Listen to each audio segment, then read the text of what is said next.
1. This happened last year, so for some pretext, my parents live in a nice neighborhood in a pretty nice house. The street their house is on dead ends into our driveway, which goes behind the house. There are not any other houses behind or near it because it is surrounded by 13 acres of woods. In short, the backside of the house is completely hidden from the rest of the world. Every now and then, people pull all the way into our driveway as they either don't realize that the road dead ends, or they are trying to turn around. It's pretty annoying, but it's never bothered us too much. Anyways, one evening I was eating a late dinner at the house with my girlfriend at the time and my mom. It was probably about 9:30 because my ex and I both had just got off work. We were planning on eating dinner together, but I offered to bring some food back for my mom because my dad was out of town. We were the only ones home that night because my sister was out with some friends. It was a pretty gloomy night, and it was incredibly dark and quiet outside. We were sitting at our kitchen table eating, and out of the window we see an old beat-up sedan pull into our driveway and go right up to the side of the house. We figured whoever it was just lost, or turning around as usual, but after about 5 minutes of the car still being there, it became a little unsettling. We talked amongst ourselves and tried to figure out if it could be someone that we knew. Not a single person came to mind. There was literally no one that we knew that would show up unannounced at 9:30 at night, in a car we've never seen. I peeked out the window to try and see who it was. Sitting in the car, I saw a thin man, probably in his mid-30s, wearing very dark, worn clothes, with a face covered almost entirely with black tattoos. He was just sitting there completely silent, by himself, looking at the house. I watched him for a minute or so and began to get a really, really eerie feeling. Something was just off about the guy. By now he had been in our driveway for almost 10 minutes, not moving, not on the phone, just staring at our house. I decided at this point that I should probably do something. So I told my mom and ex-girlfriend to just stay at the table, and I walked out on the balcony overlooking the driveway, with my 2 very large dogs in tow. The man didn't panic when he saw me. He didn't roll down his window to talk to me. He didn't leave our driveway. He just stopped looking at the house and stared directly at me. We stared at each other for about 20 of the most incredibly uncomfortable seconds of my life. It felt like an eternity. It was getting even darker outside, and it was still silent besides a few crickets occasionally chirping. I know it sounds stupid, but even without the guy looking creepy and wearing all black clothing, something about him just wasn't right. Now, being even more nervous about this guy, I motioned for him to roll down his window. He rolled it down. I asked him what he was doing. The only 2 words he said to me were, "I'm hiding." My entire body got immense chills. I somehow managed to muster the words, "I'm sorry, but you can't hide here." We stared at each other for probably another 30 seconds before I told him that if he didn't leave, I'd call the police. He didn't react at all, just sat in his car, not moving, staring at me. I went back inside and told my mom to call the police, and went and grabbed my dad's 12 gauge. While we were all hustling around trying to figure out what to do, my ex-girlfriend looked back out the window and he was gone. We didn't hear him leave, didn't see any lights. He just all of a sudden left without showing any prior intention to do so. The entire situation was just bizarre and unsettling. My mom, already on the phone with the police, told him he'd left, and they said they'd send a cruiser to drive around the neighborhood and keep an eye out. I did not sleep that night. I sat in our family room with the shotgun in my lap until the sun came up. I still to this day don't know what that guy was doing or why he pulled into our driveway. I'm not sure if he somehow knew my dad was out of town and thought my 50-year-old mother and 16-year-old sister were home alone. The scary thing is that my mom would have been alone if I hadn't decided to offer to eat dinner with her. I don't know if he was scoping the place out for a robbery, or if he was actually telling the truth and was hiding from someone. But I have no idea who he would have been hiding from, and why he was doing so in our driveway. I also don't know why the guy was so damned cold and eerie. Anyway, Mr. Creepy Tattooed Face Guy, I seriously hope I don't run into you again. 2. This story starts around the fall of 2017. I was walking back to work from lunch when I passed this girl and noticed she got up and started walking behind me. She took a different route and didn't follow me. A few days later it happened again, but this time she was following me. I assumed she wasn't following me at the time because where my office building is situated, you have to go up a set of stairs and pass a few other buildings, and she did not follow me to my building. After a while, I noticed we took the same train home. A lot of the time she would be watching me. When we made eye contact, she'd look away. Then she'd continue looking when she thought I wasn't looking. There's a Whole Foods across from my office. I went there for lunch a couple times during the week. I started seeing the girl in the window for lunch, and she would almost always get up as soon as I left and walk the same way I did. Around this time, I began seeing her more frequently. During lunchtime or when I got to the metro, she was almost always there. After a couple of months of this, I started noticing that she would get off at the same station as me sometimes. Sometimes, she would walk the same way as me. Once I got to my place, I live in a condo with my brother, she would always pass by but never follow me up to the entrance. During this time, I started receiving phone calls at work from random numbers that, at the time, I assumed was spam. There would either be silence on the end or the person would hang up immediately. I also started receiving Facebook requests from people I already knew, or were already on my friends list.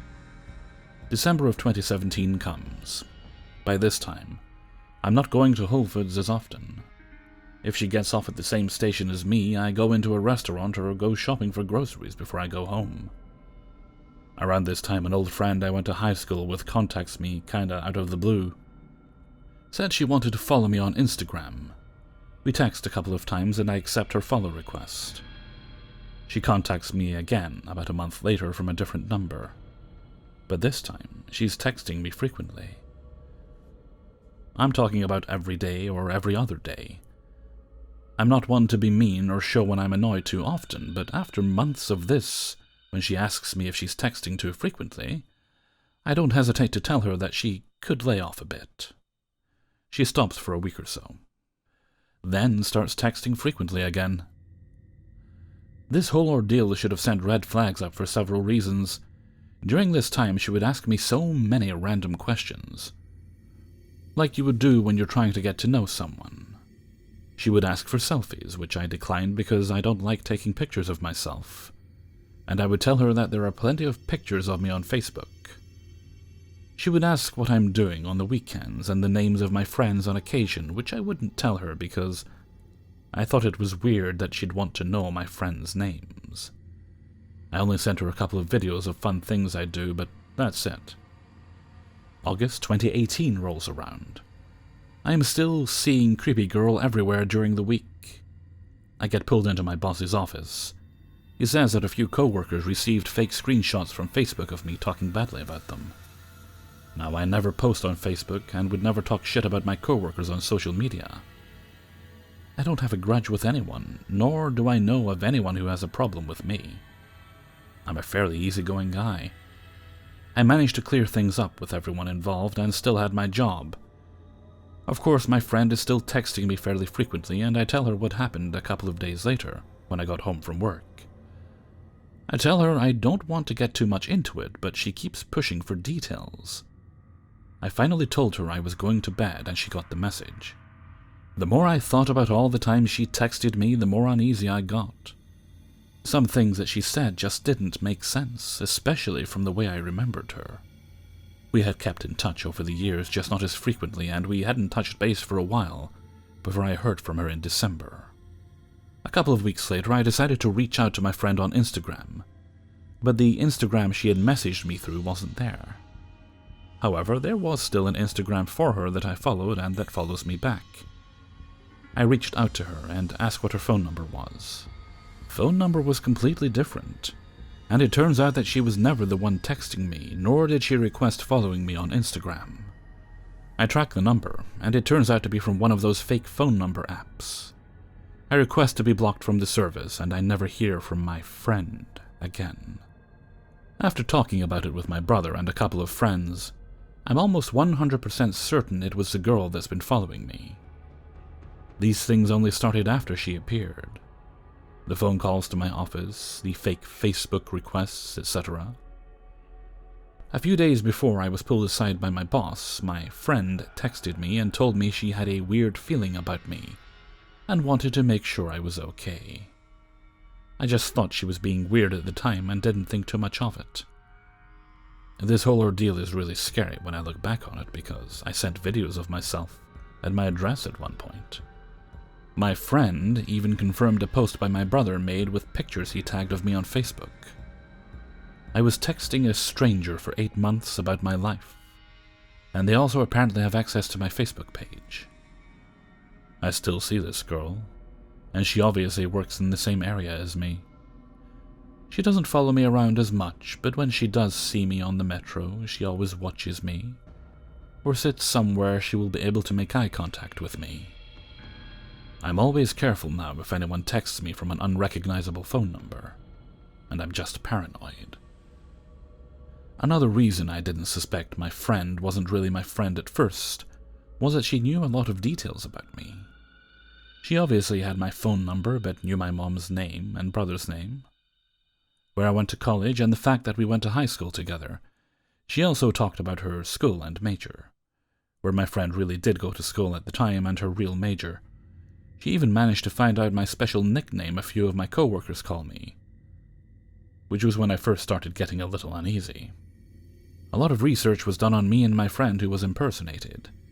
Her Instagram was public until I told her she was being impersonated, which was super scary to think about when I reflected on how much was known about me. My mom's Facebook page is also mostly public. She's a professor and an author and public figure. Not famous or anything, but well known in her field. So that may have been where information, and probably more pictures, were collected of me. 3. Last year I took a walk from my home to the local supermarket. My original intention was to meet up with my mom after she was done with work at her job, which was behind the store. And since the supermarket had benches, I thought I would just sit around and rest my feet for another half hour until I had to walk up to my mom's job, which was just a close nursing home nearby. She originally wanted me to meet up with her there so that we could do some shopping after she was done, as she had a car and I didn't. I sat down on the front bench where most of the other customers entered the store, where there were 2 benches and a bunch of shopping carts normally placed for customers to use for their shopping. And I sat there for a while, minding my own business, toying with my phone and texting my friends. I was having a text conversation with one of my friends as normal, and sat patiently waiting for my mom to get out at 2 p.m. I had showed up a little early, so I had to wait an hour, which was fine with me. Unfortunately, though, this would be the first time I would ever experience being genuinely creeped out by somebody who I had ended up encountering on that bench that afternoon. As I was waiting and scrolling around Facebook, an old man with scruffy white hair and a rough beard, like a joyful grandfather-looking guy, had approached where I was sitting and sat down next to me. For the first few minutes he was completely quiet and was minding his own business, and appeared to be talking to somebody else who, apparently he knew, entered the store, standing by the bench to talk. I didn't see the harm of it, so I just continued what I was doing. This was until he attempted to start a conversation with me after his friend disappeared into the store. He had started a discussion with me, a small casual one, as we were on the bench.